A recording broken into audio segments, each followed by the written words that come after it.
Howdy, it's Kyle talking about Cincinnati. I'll be discussing the downtown, many other neighborhoods, the public transit, walkability, park system. I'll be discussing economic indicators to include industries driving the economy and housing costs. Plus, I'll talk about some fun cultural things as well. So let's hop on our paddle wheel boat and head on down to the Queen City. Cincinnati is the third largest city in Ohio. It sits right along the Ohio River, which is the state line with Kentucky, and many of the suburbs are in Kentucky. It has a population of about 310,000 people, which ranks it the 64th largest city in the U.S. Historically, it's been one of the most important cities in the country.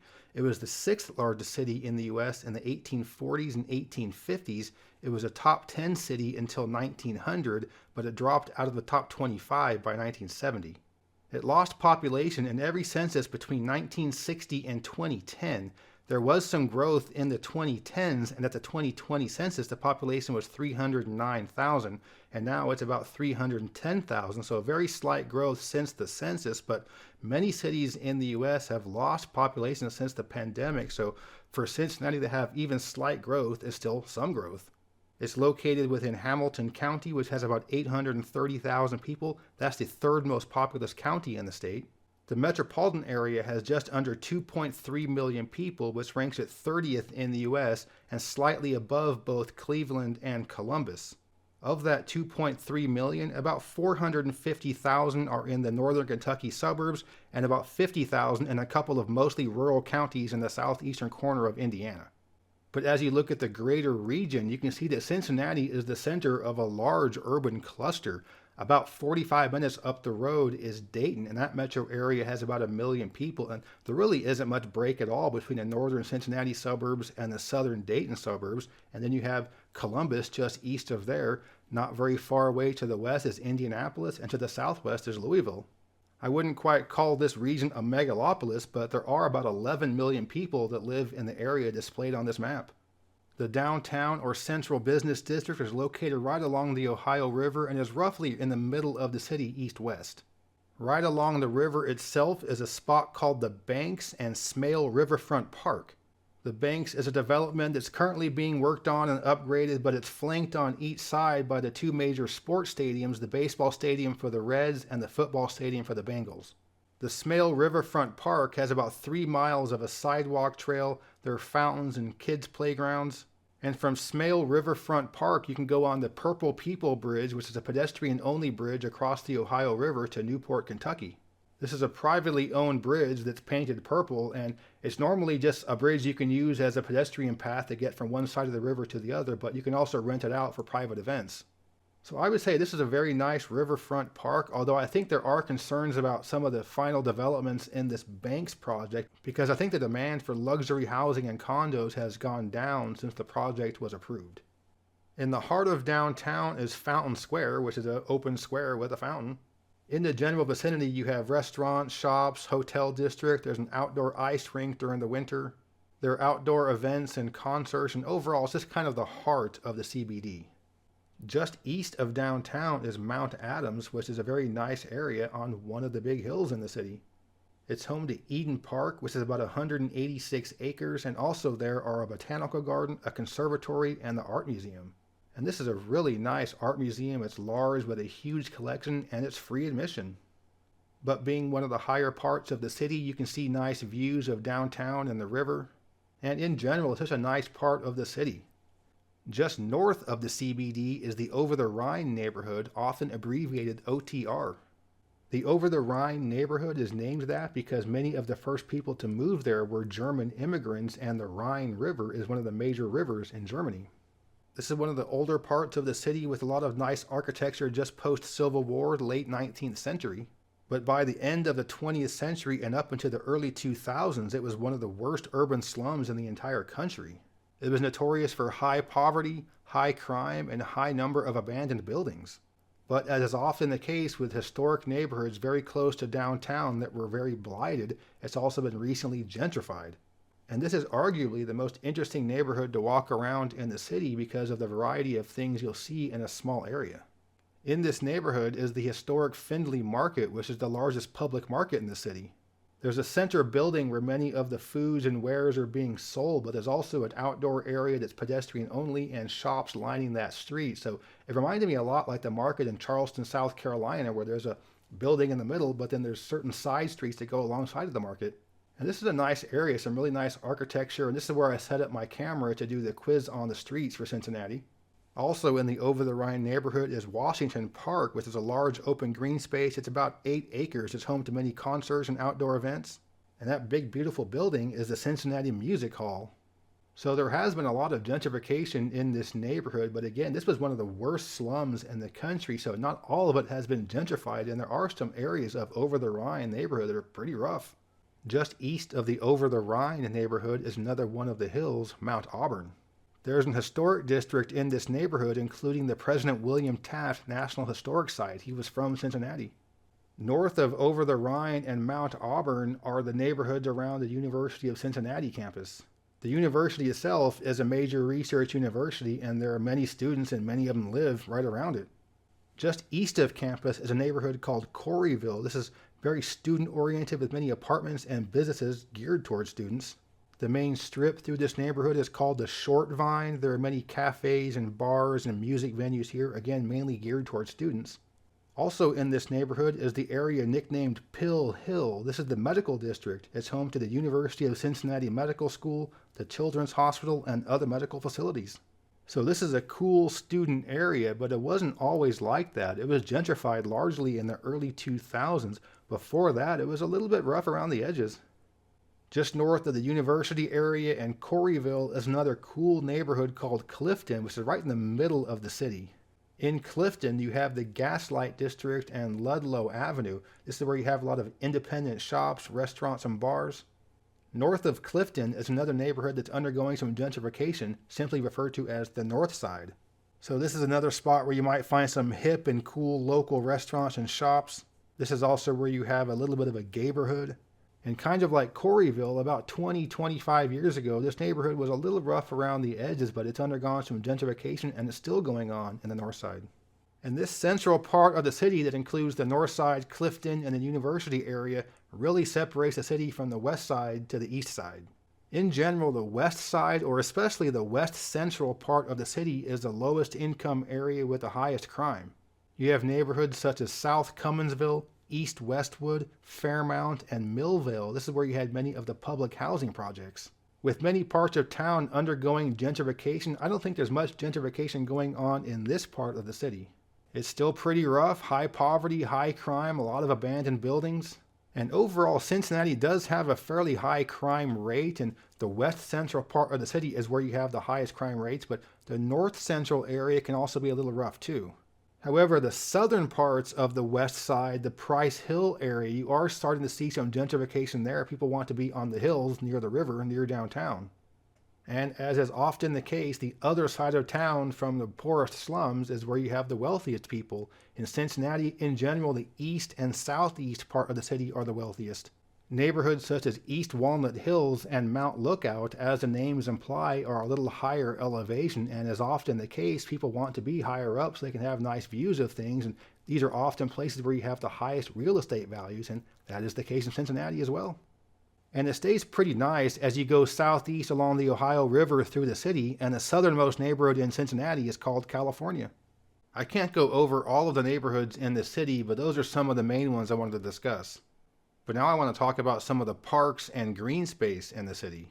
So on this map, you can see quite a bit of green, especially in the northwestern and southeastern parts of the city, but no one single large park in the middle of the city. The largest park in the northwestern corner of the city is the Mount Airy Forest. It's about 2.3 square miles or 6 square kilometers. It's mostly wooded with a lot of hiking and biking trails. There are some wetlands and open meadows as well. And there's also a treehouse referred to as everybody's treehouse, as it's accessible by wheelchair. In the southeast corner of the city is another wooded area called the California Woods. It's about 113 acres, many hiking and biking trails there as well. Just north of the University of Cincinnati campus are the Burnett Woods. It's about 90 acres with trails, a pond, a disc golf course, and a meadow for outdoor concerts. And there are several other nature preserves all throughout the city, including Buttercup Valley, Parker Woods, Avon Woods, and the Fox Preserve. And there are also several parks on the hills that each have really nice views of surrounding areas, including Bellevue Hill Park, Jackson Hill Park, Fairview Park, and Mount Storm Park. These are much smaller than the nature preserves, usually only have a little bit of a green space there, but offer really nice views of downtown or the river depending on where you're at. I think Cincinnati has one of the best skylines in the country, and a great spot to get photos of it is from one of these hillside parks. I like Bellevue Hill Park for some of the great skyline shots.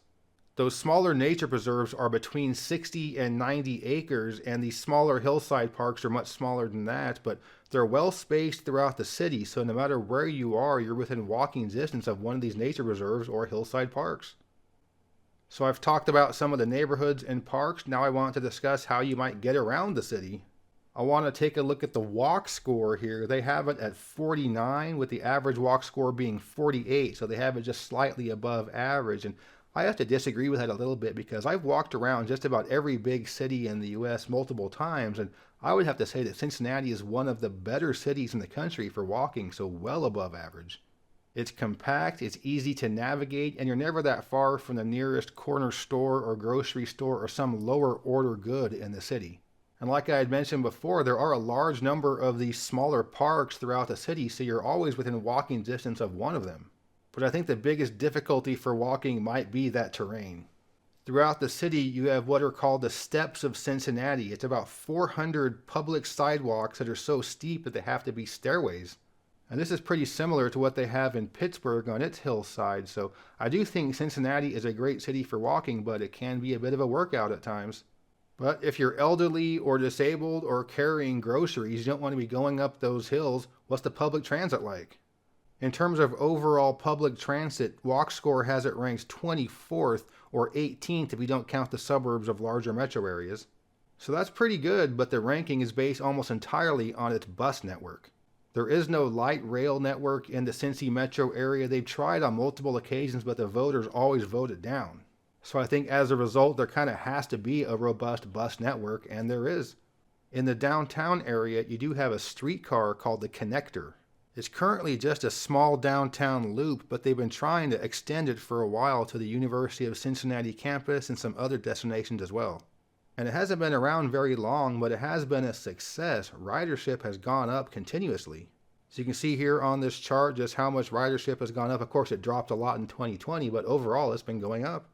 So that all sounds very promising in terms of maybe extending it to other parts of the city, but I'll bring up that terrain once again. It can be difficult to get up and over some of these hills, so they're talking about maybe having to drill a tunnel to get through some of it, and that might not be financially feasible. But even if the people of Cincinnati are okay with the funding of this, it's been shot down multiple times by voters in the county, and there isn't any support at the state level either.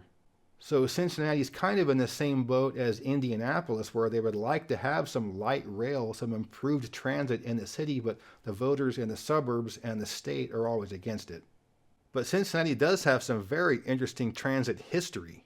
You may have heard of the Cincinnati subway. It was a project that was started but abandoned in the 1920s. And urban explorers have been known to go into these abandoned areas and explore. Something really cool about the history of transit in Cincinnati are the old incline railways. This was the early 20th century before people had cars, and because these hills were too steep for horse and carriages, they would put these streetcars on these incline railways. But with the advent of the car, people didn't see the need for these incline railways, and they demolished them. So between tearing down the incline railways to not finishing the subway to voting down light rail recently, Cincinnati has a history of hating things that roll on rails. It could be one of the top transit cities in the country, but they blew it. Alright, now let's get into the money. What drives the economy of Cincinnati? As you might expect for a city in Ohio, with the rise in population in the 19th century and early 20th century, this was a major center for manufacturing. In the case of Cincinnati, you still have some of that blue-collar heritage because Procter & Gamble is headquartered there and has had their headquarters there for well over 100 years. They make all kinds of household chemicals and things like that, so I'm not sure I would drink the tap water in the direct vicinity of there, but that's a major company in the city. It's also the home to Kroger grocery stores, which is the largest grocery chain in the country. It's also the headquarters of Fifth Third Bank, which is the 25th largest bank in the US and the stupidest named company in the world. And a spin-off of GE and Honda called GE Honda Aero Engines is headquartered in Cincinnati. They make jet engines for commercial aviation. And as is often the case with a big university that has a medical school, there's also a huge medical district. So between Procter & Gamble, Kroger, big bank, jet engines, and medical stuff, pretty diversified economy in Cincinnati. So those are the biggest companies in the city. The wages in the city are pretty good and the taxes are average. So what are the housing costs like? In general, it's pretty cheap housing. So here's one here. It's $140,000 in a pretty decent neighborhood near Xavier University. Here's another one well under $200,000, another pretty decent neighborhood. And check this out. You can get your own church for $235,000. Check out that carpet. I think this is the one that my wife and I would go for, under $300,000 for a nice old house in a really good neighborhood near downtown. So just a couple more here. Again, these are all quiet streets, good neighborhoods, so you can tell that Cincinnati homes are pretty cheap. You can certainly go big with much bigger houses on the top of a hill with beautiful views that will cost you a lot more, but for a normal middle class house, it's pretty cheap there. So now I want to go over a handful of interesting facts about the city. Cincinnati was one of the prime destinations for the Underground Railroad. Escaped slaves would want to get out of the South, and Cincinnati was one of the main destinations because you would be right there along the Ohio River, which was the state line, which is also the line between North and South. So Cincinnati was viewed as a place of safety. Once you're here, you're free, and to this day it's home to the Underground Railroad Freedom Center and Museum. Also interesting is that the city is home to the Ingalls Building, which was the world's first reinforced concrete skyscraper. It was built in 1903 and is 16 stories tall. Besides the University of Cincinnati, it's also home to Xavier University, which has about 6,000 students and is the 6th oldest Catholic university in the U.S. And with many of the earliest European immigrants in the city being from Germany, many of them brought their beer making techniques with them, and to this day there are many breweries in the area. There are about 30 in the city itself and about 80 in the metro area. So if they like their beer there, what about some of the signature foods? For most people, when they think of Cincinnati signature foods, they're going to think of chili first. Most people think of chili as this thick kind of soup in a pot that has all kinds of ingredients in there, usually has meat, might have beans in it as well. So when you get Cincinnati chili, it's probably not what you were expecting. What it really is it's the functional equivalent of spaghetti sauce or marinara that you would normally put on spaghetti. It's a thinner meat sauce, almost like an Italian meat sauce, but it's very heavily infused with cinnamon and other spices.